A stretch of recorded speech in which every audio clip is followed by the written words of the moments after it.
నేర్చుకున్నాడు. 13 సంవత్సరాలు వచ్చేసరికి అతను కీర్తనలు రాయటం మొదలుపెట్టాడు. మొదటి కీర్తన నమో నమో రాఘవాయ అంటూ కీర్తించాడు. ఇలా సంగీతంలో రాముడి మీద భక్తితో పెద్దవాడు అయ్యాడు. కొంతకాలానికి నాన్నగారు కాలం చేశారు. అప్పుడు తనకు ఏ ఆస్తి వద్దంటూ సీతారాముల్ని మాత్రం తీసుకున్నాడు. రోజు రాముడు ఇంట్లో ఉన్నట్టే ఆయన్ని నిద్రలేపడం, స్నానం చేయించడం, భోజనం, రాజదర్బారు, పవలింపు సేవలు చేస్తూ ఎన్నో కీర్తనలు రచించారు. రాముడు స్వయంగా వచ్చి కరుణించిన సందర్భాలు ఎన్నో ఉన్నాయి. ఒకసారి త్యాగరాజస్వామి తీర్థయాత్రలు చేసి తిరిగి వస్తుండగా ఆయన శిష్యులకు ఒక వ్యాపారి కొంత ధనం ఇస్తానంటాడు.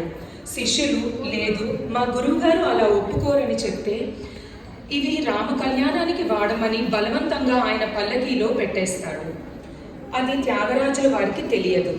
వారు తిరిగి వస్తుంటే మార్గమధ్యంలో దొంగలు వెంబడిస్తారు. అందరూ పారిపోతుంటారు. అలికిడికి త్యాగరాజుల వారు పల్లకీ దిగి శిష్యులను అడుగుతారు. అప్పుడు శిష్యులు, అయ్యా, వ్యాపారి బలవంతం పెడితే రామ కళ్యాణం కోసం ధనము తీసుకున్నాము అని చెప్తారు. అయితే రాముడే చూసుకుంటాడు, మనకెందుకు భయం అంటారు. అన్నట్లుగానే రామలక్ష్మణులు రాజభటుల వేషంలో వచ్చి దొంగలని తరుముతారు.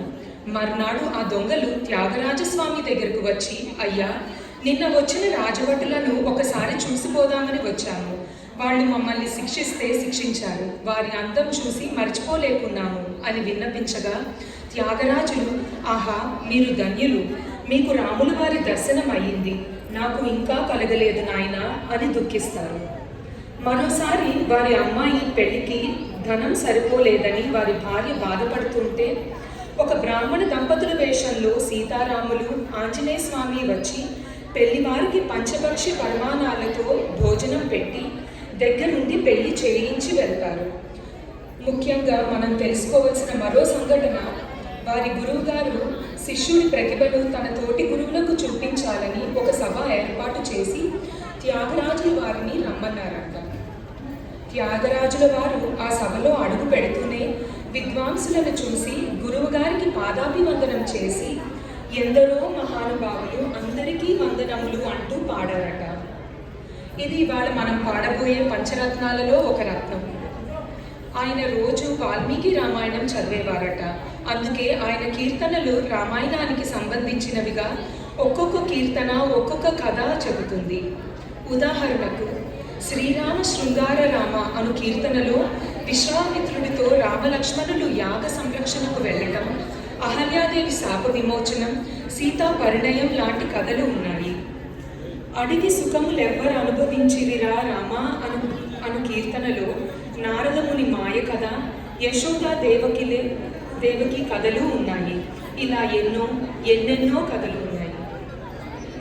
అందుకే అంటారు, వాల్మీకి రామాయణంలో 24,000 శ్లోకాలు అయితే త్యాగరాజస్వామి కీర్తనలు 24,000 రచించారని ఆయన్ని కలియుగ వాల్మీకి అని అంటారు.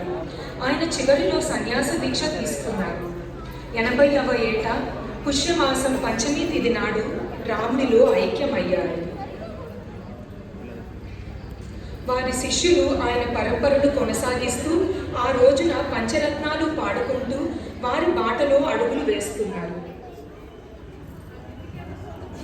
అబ్బా, ఇప్పుడు నేను అర్జెంటుగా రేపటి నుంచి రామాయణం చదవాలి. ఏమో నేను ఒక ఉడత నవ్వచ్చుగా.